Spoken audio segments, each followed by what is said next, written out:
Bismillahirrahmanirrahim. Assalamualaikum warahmatullahi wabarakatuh. Selamat malam. Ini sesi atau kelas yang ke berapa ini ya?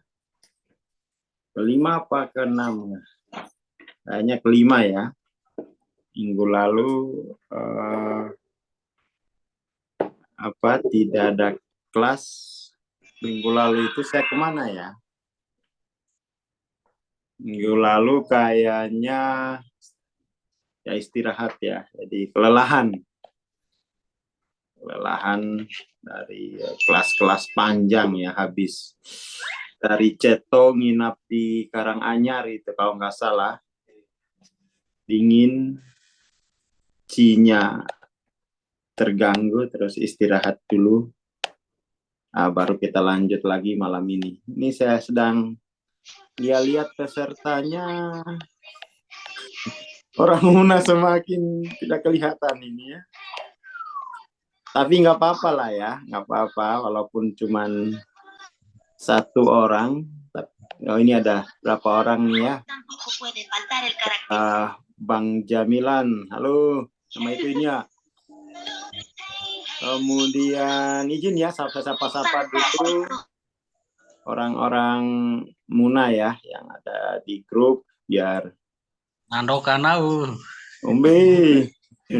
Ya, teman-teman ya, ini ya, sapa-sapaan dalam bahasa Muna. Kemudian ada siapa lagi ya? Amil Abdul. Neng korang-korang teras nama itu. Gara. Ini ada kakak saya ya, kayaknya Anas PCI. Ini dari Motewe ini. Kemudian ada Shirley Abidin, siapa ini? Shirley. Cuma ini dua aja kayaknya dari Munani. Ya, dua saja udah cukup lah itu ya.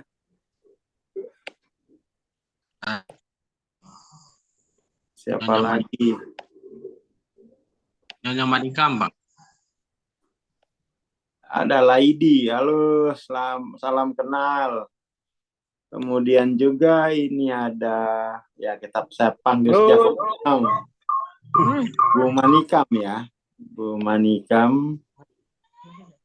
Kemudian ada Vina Aswan 165. Oh, Palangga hadir. Wih, ada Muna Jayan ini ya, Umbe. Ada Kondongia. Oke, ada Asrianto. Kemudian ada Ainun Aini. Ini orang Banyumanik ini. Yang jatuh. Dan itu tidak baik untuk lingkungan. Aku tidak akan buang-buang lagi. Oke, nggak usah bohong-bohong. Oke ya, itu saya kira yang penting adalah orang Muna. Meskipun satu ya. Ada Muna Mislan, wah. Ini nah. Oke, kita kita lanjutkan ya, obrolan kita. Teman-teman yang dari Muna, ini kita PCI lah ya. PCI itu sudah punya tim baru, namanya tim Kawunaha. Ini program kerjanya itu adalah untuk mengangkat bahasa Muna menjadi bahasa ilmu ya. Proyek pertamanya adalah membukukan ya logic system atau grammar ya dari bahasa Muna. Karena ini memang bahasa Muna ini kayaknya terancam punah ya. Pekerjaan pertamanya itu adalah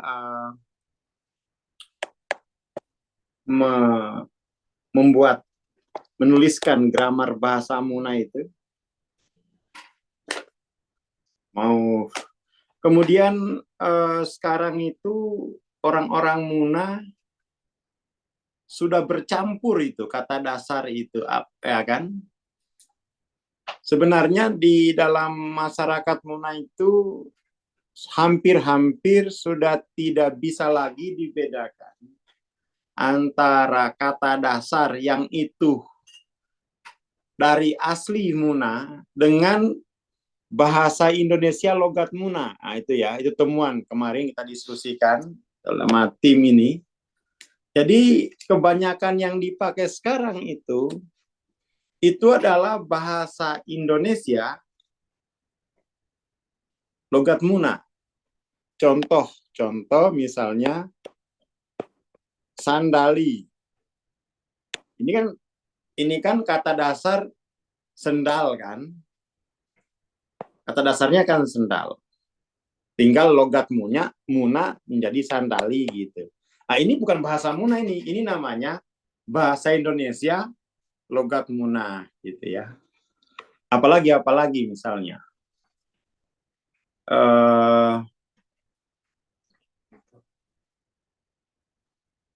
Kalau bahasa Munanya sendal kan kalapiti dia. Kalapiti. Bukan sandali. Itu contoh-contoh yang kemudian itu kita harus pisahkan ya. Pisahkan antara bahasa Muna dengan kata dasar dari Muna sendiri dengan bahasa Muna atau logat Muna dengan kata dasar bahasa Indonesia. Karena memang sebenarnya orang Muna itu bisa menyerap kata apa saja, tapi dialektikanya itu logatnya logat Muna gitu. Itu satu keuntungan sebenarnya, karena orang Muna bisa menyerap kata dasar dari bahasa lain tanpa kehilangan logatnya. Tetapi itu juga menjadi ancaman kalau tidak diwaspadai, karena nanti lama-lama kata dasar dalam bahasa Muna tidak ada lagi yang kenal. Yang dikenal adalah kata-kata serapan gitu. Serapan dari bahasa lain. Nah, ini kita timnya itu mau bekerja untuk itu gitu ya. Ini timnya baru 3 orang ya. Ada Aswan, kemudian ada Bang Ambo dan saya sendiri gitu. Timnya udah kerja gitu ya. Teman-teman di Muna mohon dukungan gitu ya, mohon dukungan untuk menjadikan bahasa Muna itu sebagai bahasa ilmu. Untuk menjadikan bahasa Muna sebagai bahasa ilmu. Gramatika Muna nggak kalah kok. Dia lebih dekat kepada gramatikal Arab gitu ya. Dia lebih dekat ke sana gitu. Lebih dekat ke sana.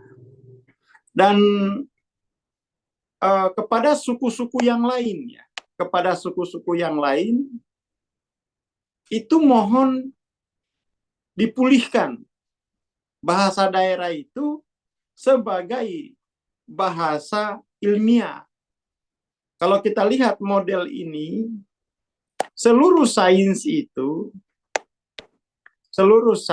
ditopang oleh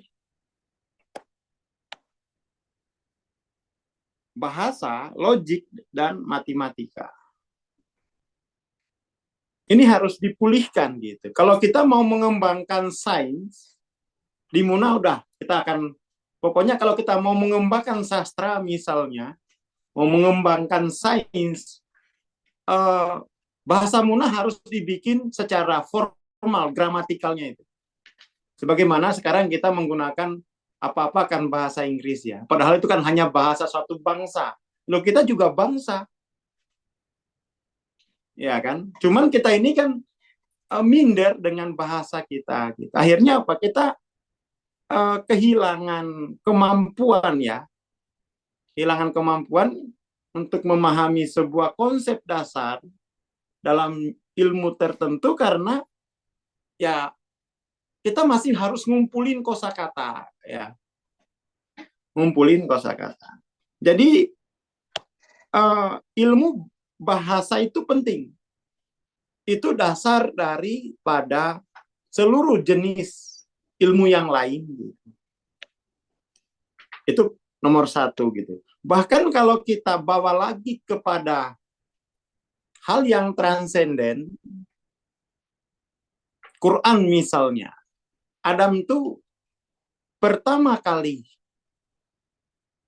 diajarkan tentang nama-nama. Apa arti nama-nama?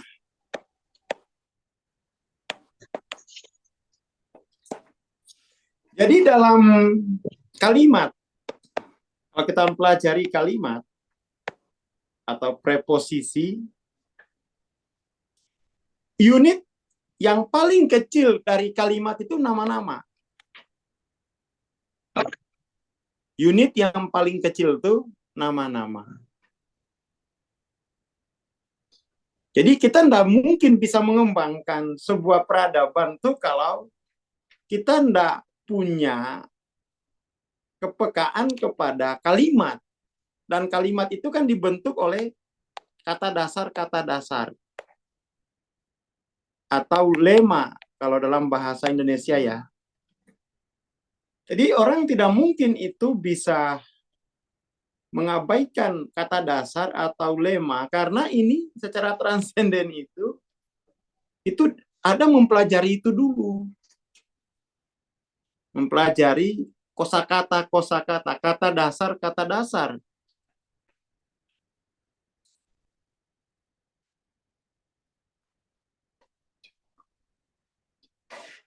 Nah, ini ada contoh bahasa Muna campuran ya. Gimana ini Bang Abdul nih? Alane payungku maka joloki. Ini Abdul itu karung kam. Karena ilmu lah kau suka bawa ini gitu ya. Jadi kita mulai gitu ya bahwa kalau kita lihat di sekolah-sekolah pelajaran muatan lokal itu tidak memadai banget toh. Nggak memadai. Padahal bahasa Muna itu kalau kita lihat ya, part of speech-nya, kemarin kita sudah mulai mulai angkat part of speech. Dalam bahasa Muna itu sama dengan bahasa Inggris. Nggak kalah. Cuman ini tidak diangkat gitu. Dia juga ada noun, pronoun, ada partikel, sama saja dia. Artinya ini memadai untuk diangkat sebagai bahasa ilmiah baru gitu. Dia memadai karena part of speech-nya itu sama. Ada 10 kalau nggak salah tuh kemarin. 10 atau 11. Dia ada 10 gitu ya. Ada noun, ada verb, ada pronoun, ada numeral, ada quantifier, ada adverb, ada preposisi, ada conjunction, ada partikel, ada interjection gitu. Tinggal ini dalam bahasa Muna kalau noun itu apa kemarin itu? Kata benda itu kita tinggal cari bahasa Muna dari kata benda, kata sifat, kata kerja itu ada. Ini lagi kita coba angkat gitu ya. Jadi ini untuk orang Muna, ya ini harus banyak wirid ini biar membantu tim bekerja gitu ya. Sebuah kemajuan ketika misalnya ada suku di Indonesia yang berjuang untuk menggunakan bahasa daerahnya sebagai standar ilmiah, walaupun cuma berlaku lokal gitu kan. Itu ya kemajuan minggu ini gitu ya, kemajuan dalam minggu ini. Mohon doanya biar timnya ini sehat-sehat semua karena timnya ini bekerja swadaya tanpa ditopang oleh APBN maupun APBD. Ya ini timnya pokoknya modalnya modal wirid sama doa wali kutub udah itu. Kerja saja udah pokoknya ya. Jangan lupa mohon didoakan gitu. pegel kita belajar filsafat, tapi kita nggak ngerti kata-kata dasar dari yang mereka gunakan gitu ya. Kita pingin menerjemahkan buku-buku filsafat dunia dalam bahasa Muna. Kita pingin menerjemahkan sastra-sastra, karya-karya sastra dunia dalam bahasa Muna. Dan itu dimulai dari kita menata gramatikalnya dulu. Ya ini semoga ya. Ya nanti kita di Muna akan ada jurusan bahasa dan sastra Muna gitu ya. Tapi ini timnya ya mohon didoakan karena pokoknya sekali lagi tim ini hanya modal bismillah, modal tawaju, modal wali kutub, modal ziarah. Tadi habis ziarah lagi. Ya semoga semua bisa bertahan gitu ya. Dan rencana bulan Maret ini selesai gramatika ini. Mohon doa ya, mohon doa. Dan rencananya kalau ini gramatika bisa diangkat ke permukaan, orang Muna belajar bahasa Arab jadi gampang. Kita sudah mulai peta-petakan. Orang Muna belajar bahasa Inggris jadi gampang. Jadi bisa-bisa Muna menjadi kota poligot. Bisa jadi kita punya ancang-ancang orang Muna harus menjadi poligot. Poligot itu dia menguasai beberapa bahasa, gitu ya. Jadi nggak ada lagi nih istilah yang tadi ini ya, nggak ada lagi istilah alane payungku makan joki. Udah ini kita mau Muna. Kalau sekarang kan kita lihat di Muna tuh yang lagi viral tuh Kambagenya kan, Kambageno. Ada Alkes, ada Laumar. Ya tapi itu tidak mewakili harga diri atau rasa kehormatan orang Muna. Ya kan, Pokaruta kau. Tidak mewakili ya. Saya sendiri nonton itu ya tidak mewakili. Ada lagi channelnya siapa, Bode Kartini, ya kan? Itu juga tidak mewakili rasa kita sebagai orang kampung yang ya apa ya, orang-orang tua kita itu kan perbincangan itu, Pogawi itu mengandung filosofis. Nyata Pokaruta. Tapi yang populer sekarang itu kan karutanya, bagus. Itu bagus ya. Tapi itu perlu kita menggali lebih dalam lagi. Ya kita support juga Kambage, karuta, ya itulah khas Muna ya. Tapi itu belum mewakili inti dari kebudayaan masyarakat Muna. Kebudayaan masyarakat Muna itu lebih filosofis gitu ya, lebih filosofis. Kalaupun ada Kambage, Pokaruta itu hiburan ya. Dan lumayan saya lihat followernya puluhan ribu juga. Oke, itu satu ya, laporan dari Kabunaha gitu ya. Kemudian kemarin cerita sampai living in the new normal gitu ya. Jadi kita udah sampai di sini. Perjalanan dari hidup dalam batasan budaya.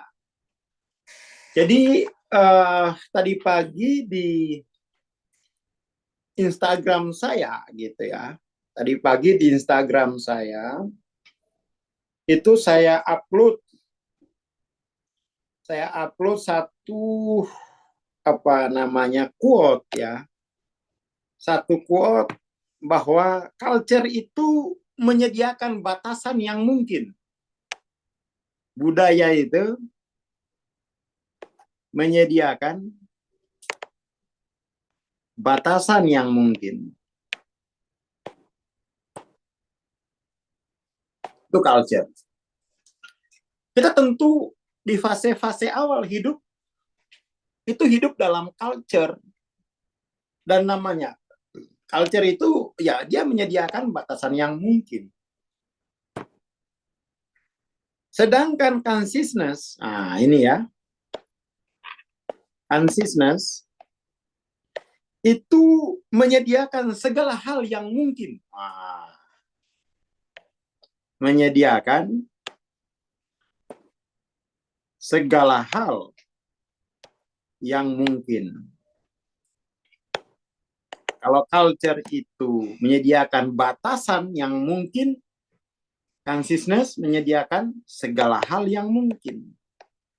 Lalu segala hal yang mungkin ini ketika diperagakan dalam ruang waktu 3 dimensi, maka dia akan memperluas batasan dalam culture.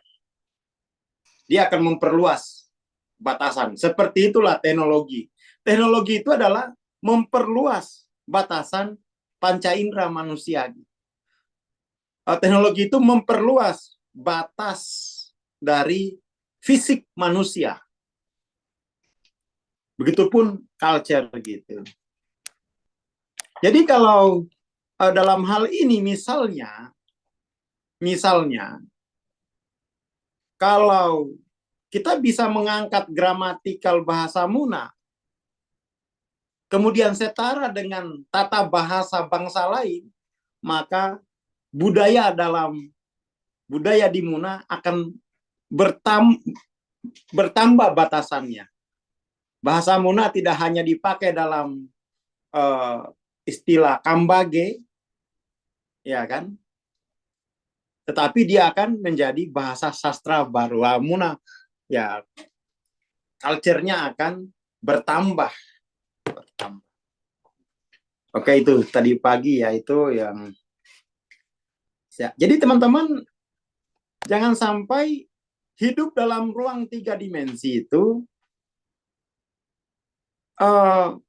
S besarnya itu tidak terperagakan. Ya kan? S besarnya tidak terperagakan. Kita kan ya sebisa mungkin kita memperagakan, katakan ya S besar kita ngurusin suku kita. Peragaannya eksis dia di dalam suku itu. Karena ini nggak boleh ada yang kosong gitu. Nggak boleh ada yang kosong.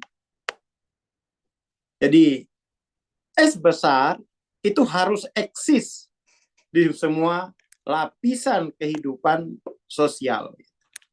Kalau kosong, itu berarti Allah tidak hadir di sana.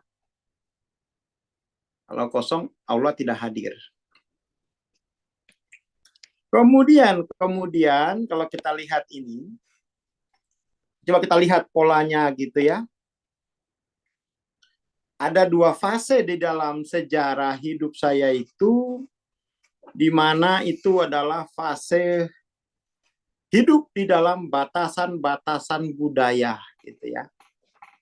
Pertama itu fase di mana saya hidup di dalam masyarakat paling bawah ya, masyarakat Muna yang paling secara ekonomi itu tidak ada istilah ekonomi. Di sana nggak ada masa depan. Jadi di fase ini itu sampai sekarang itu di keluarga saya itu tidak ada masa depan itu. Ya dijalani seperti ya, yang penting bisa makan, bisa tidur, udah. Gitu. Memang kayak suku primitif begitu ya. Kan itu masih ada sampai sekarang gitu. Saya udah keluar dari fase ini. Saya udah keluar, jauh meninggalkan itu. Tapi kemudian saya balik lagi. Ayo, kita sama-sama keluar. Itu kan seperti halnya perintahnya Musa ya. Kan ada di Quran tuh, hai Musa, bawalah bangsamu keluar. Minadulumat ila nur. Begitu. Ya kan? Kalau mungkin sekarang itu ya, kalau konteksnya orang Jogja, hai Mas Giant, keluarkanlah bangsamu dari kegelapan menuju pencerahan gitu. Itu kan ada ayatnya ya. Itu surat apa?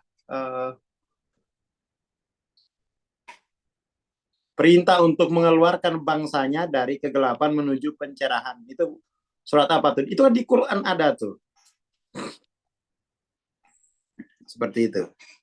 Kemudian di fase living in the culture scape itu yang kedua, saya masuk ke dalam dunia apa namanya itu, masuk ke sekolah, Dan dari sekolah itu kemudian tuh ujung dari sekolah itu adalah ada dua kan?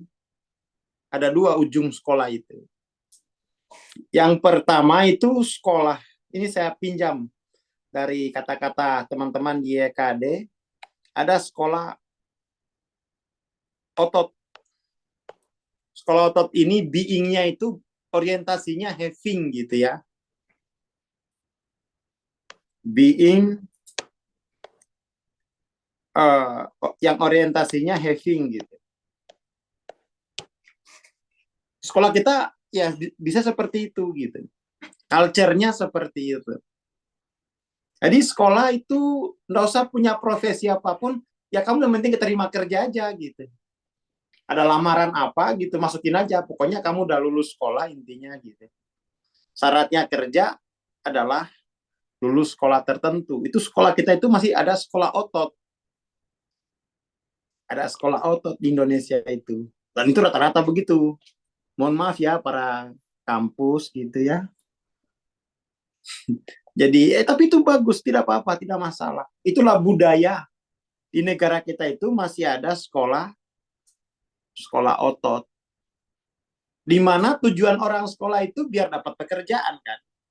Biar dapat gaji istilahnya. Orientasinya gaji. Jangan sampai kemudian teman-teman itu sekolah nggak ngerti kelompok apa ya, kategori-kategori ini. Ada being yang orientasinya having gitu. Ya kan? Ada juga being yang orientasinya doing. Jadi orang sekolah biar bisa menjadi dokter misalnya, biar bisa menjadi guru agama misalnya, itu ya sekolah otak ya. Istilah di YKD itu sekolah otak. Itu being yang orientasinya doing. Nah, kita di Indonesia, bahkan di dunia itu, budaya sekolah kita hanya sampai di sini gitu. Hanya dua jenis sekolah ini. Hanya dua jenis sekolah ini. Ini bukan buruk ya, bukan buruk. Ini bagus sekali ya. Artinya itu kamu punya masa depan gitu. Kamu punya masa depan, hanya saja saya tidak menjalani sekolah semacam itu. Ya, saya tidak menjalani sekolah yang being orientasinya having itu enggak. Kalau dalam bahasa Munas, sekolah yang orientasinya having ini, bahasa Munanya tuh apa kemarin saya sudah tulis, mana catatan saya ini ya, yang sampai hilang. Jadi sekolah yang orientasinya tuh kalau being yang orientasinya having,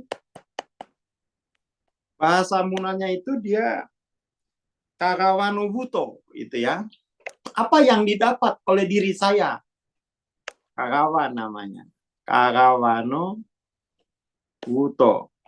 Itu being yang orientasinya having ya. Ini itu having. Oh, jadi bahasa Muna itu kompatibel loh dengan bahasa Inggris.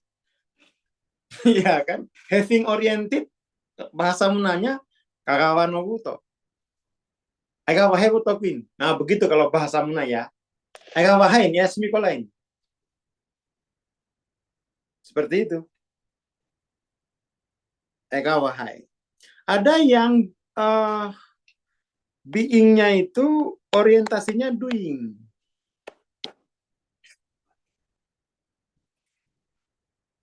Mbalihano wuto, mbalihen. Ya, tak? Mbalihano. Lihat. Wuto. Ini being nih, ini diri nih. Yang ditanyakan tuh adalah profesi diri saya apa? Ya kan? Kalau yang nomor satu ini, Yang ditanyakan tuh diri saya menjadi apa? Kalau yang nomor 1 ini diri saya mendapat apa? Masih pakai foto dia. Nah, saya tidak menjalani sekolah-sekolah ini gitu. Saya menjalani jenis sekolah yang ketiga yang itu tidak ada di kampus. Saya menjalaninya itu sekolah itu di musolanya Mbah Hadi. Mbah Hadi itu adalah belakangan saya tahu dia adalah mursyid Toriko Sataria dari genealoginya Mbah Marjuki gitu. Mbah Marjuki Giriloyo gitu. Tapi saya bayat torikohnya itu tidak sama Mbah Hadi. Mbah Hadi yang hanya mendidik begitu. Untuk bayat toriko saya disarankan langsung ke pusatnya katanya. Kamu langsung ke Mbah Ahmad, kamu langsung ke pondoknya Mbah Marjuki. Nah, itu. Ya sudah, nggak apa-apa. Dan dulu saya tidak berani menyebut itu sekolah. Saya menganggap itu kebatinan saja. Tapi hari ini saya menyebutnya itu sekolah. Sekolah dalam istilah YKD, sekolah apa? Sekolah otot. Orientasinya itu Kakawano Wuto. Jadi kalau kalam-kalam Bapanda itu dibawa ke dalam bahasa Muna menjadi jelas. Gitu. Sekolah otak, Mbalihano Wuto. Ya kan? Insya Allah saya doakan YKD di Muna. Ya semuanya lah itu. Ya, karena kalam-kalamnya itu luar biasa sebenarnya kalau kita terangkan dalam konteks ilmu gitu ya. Jadi bukan hanya istilah-istilah kosong gitu. Apa yang ketiga itu ya? Saya dengar dari saya sekolah otos, sekolah otak, satunya sekolah apa tuh? Sekolah apa? Sekolah rohani katanya kan ya. Ah, ini dia. Sekolah rohani gitu. Itu istilah yang keren sekali gitu ya. Ini wali itu yang bikin istilah. Ini orang Muna harus dihubungkan dengan bahasanya. Maksudnya Bapanda itu sekolah otot itu orientasinya adalah Kakawano Wuto. Kalau sekolah otak orientasinya adalah Mbalihano Wuto gitu. Yang ketiga sekolah rohani. Being yang jenis ketiga ini langka. Nggak ada sekolahnya. Inilah yang kemudian saya sebut sebagai new normal. Jadi kalau kamu sekolah di mana dirimu itu orientasinya masih Kakawano Wuto, masih Mbalihano Wuto, itu normal, itu normal. Itu normal. New normalnya itu adalah sekolah rohani dalam istilah Bapanda. Dalam bahasa Muna itu adalah sekolah yang orientasinya adalah Pande Hauha Wuto gitu. Wah, ini dia. Pande Hauha Wuto. Dalam bahasa agama, ini adalah sekolah untuk marifatun nafs. Sekolah rohani itu adalah sekolah untuk pakar marifatun nafs, marifatullah gitu. Nah, ini dia. Nah, ini baru new normal nih ya. New normal. Belum ada sekolahnya itu, kecuali di toriko-toriko gitu ya. Dan ini kita perlu remodel ya. Remodel toriko-toriko kita itu adalah sekolah jenis Pandehoha Wuto, jenis Marifatun Nafs, School of Nafs. Nah, saya mengikuti pendidikan sekolah ini dari Mbah Hadi sekarang lanjut ke Mbah Ahmad gitu. Itulah yang saya sebut sebagai living in the new normal. Kalau ini normal, ini biasa, ini banyak. Kampusnya ada. Dan kalau kita lihat, paling tidak mahasiswa sekolah rohani ini nggak buruk-buruk amat sebenarnya ini kan. Ya kalau saya menilai diri saya, nggak buruk-buruk amat ini. Malah bisa hasilnya itu ya nggak bilang 11-12 lah, melampaui dikit lah ya. Melampaui dikit sekolah-sekolah yang normal itu. Melampaui dikit sekolah. Bahkan sekarang itu bisa saya katakan melampaui banyak. Kita bisa memulihkan bahasa, bisa ngomong tentang penyembuhan, bisa ngomong tentang peradaban, bisa ngomong tentang psikoterapi, apalagi bisa ngomong sastra. Ya apalagi ini tinggal ngomong yang itulah yang belum Tinggal ngomong yang itulah yang belum tuh. Ya on progress, on progress. Bisa ngomong parenting gitu kan. Ya itu dari sekolah jenis yang ketiga ini, sekolah rohani atau dalam bahasa Manado sekolah yang orientasinya adalah Pandehoha Wuto gitu. Nah, ini ya, jadi mampu mengimbangi, mampu mengungguli. Nah, saya berharap itu gini ya, Kalamba Panda ini, yang tiga ini orang Muna tuh harus bisa presentasikan lah. Bukannya mempresentasikan, harus bisa memperagakan. Kalau enggak, ini orang Muna digodok lagi aja di mana lah. Masa kok muridnya Wali nggak ada prestasi gimana? Kita di Toriko itu sekolahnya jenis sekolah Pandehoha Wuto, bukan Mbalihano Wuto, bukan Kakawano Wuto, bukan.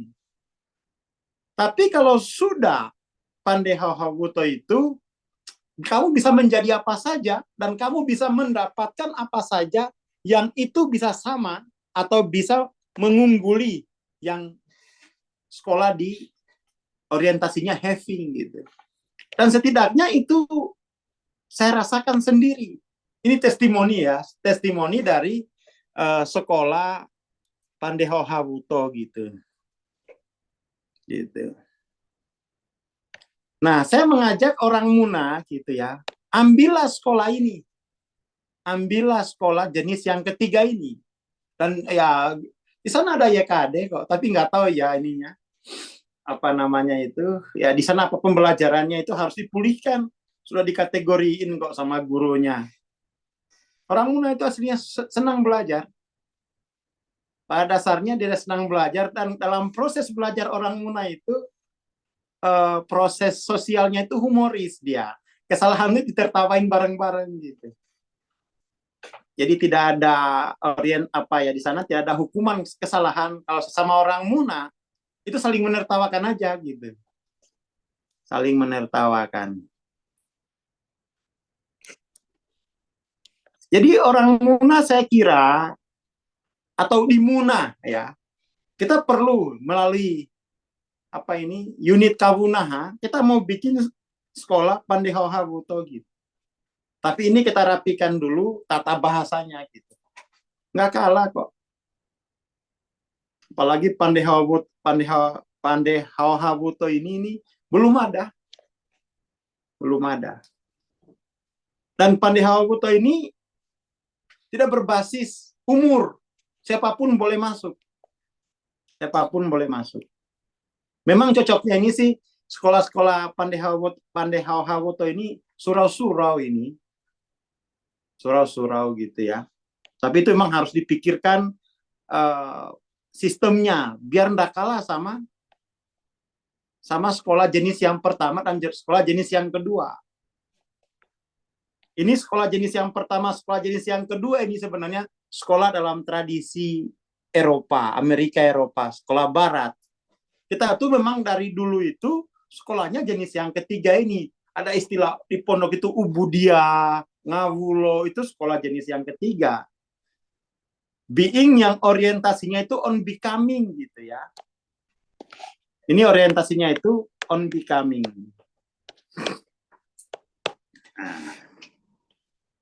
On becoming.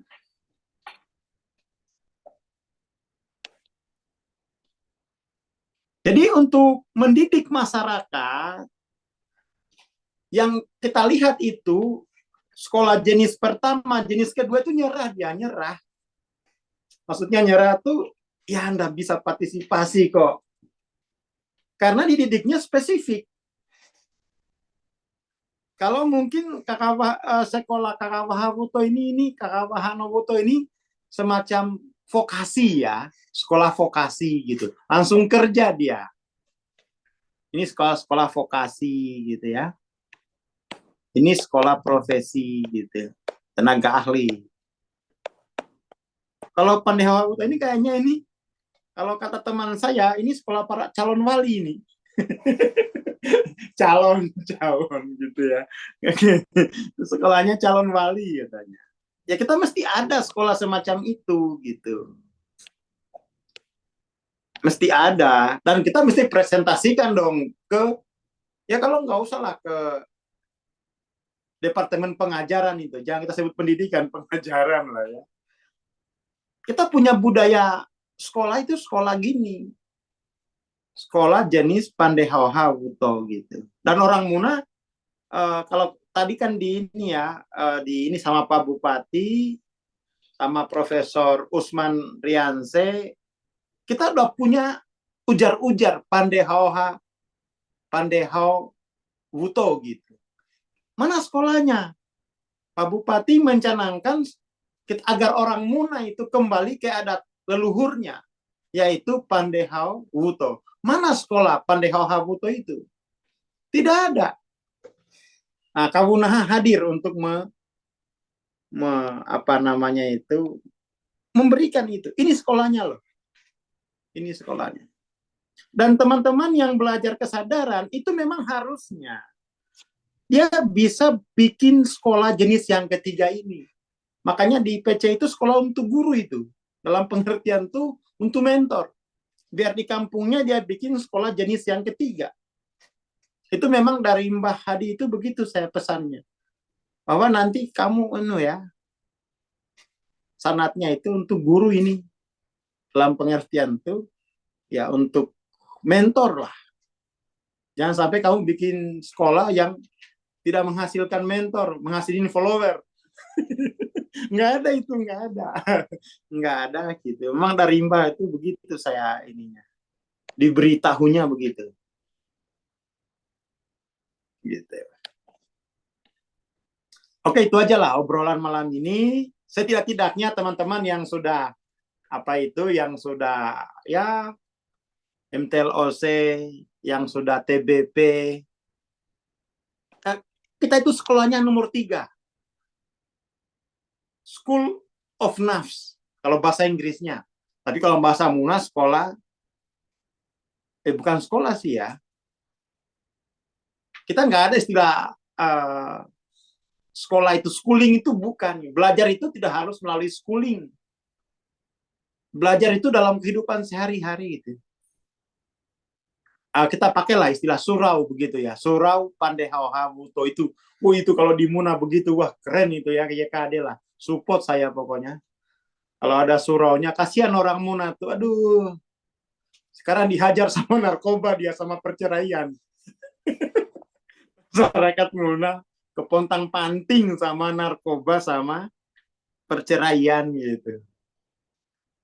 Ya mudah-mudahan ya segera turun karunia bagi masyarakat Muna, ya biar ada segera surau Pandehau Wuto gitu ya. Jadi dia SPH, SPW, Surau Pandehau Wuto gitu. Gitu. Semoga ya kita bantu. Ya masyarakat Muna sekarang itu krisis luar biasa. Oh ya, Galampano Pandehau Wuto, mantap sih ini Bang Rafidin, sip Galampa ya. Mantap jiwa ini ya. Terima kasih. Tolong ditulis dulu Galampano. Oh Galampa Pandehau Wuto gitu. Ya mohon teman-teman ya didoakan masyarakat Muna yang lagi dikopio sama narkoba dan angka perceraian tinggi di sana. Sangat-sangat tinggi. Saya tiap hari itu baca beritanya itu di Wuna Info, aduh sedih juga gitu ya. Apalagi Sulawesi Tenggara, jomblo 1 juta orang sekarang Sulawesi Tenggara. Ini ya, coba kita lihat ya, jumlah jomblo di Sulawesi Tenggara itu mengerikan sekarang. Nah, kita lihat Wuna Info gitu ya. Wuna Info, coba lihat jumlah laporan-lapor saya ikut ini gitu. Ini nih, mana tuh ya? Ini persoalan-persoalan di Muna saya ikuti di sini gitu. Apalagi ada istilah begini ya, 7 pasang bocil tanpa ikatan terciduk. Tapi bukan di Muna kayaknya ini. Di mana ini ya? Oh, Jombang ternyata. Oke, ya bukan Muna.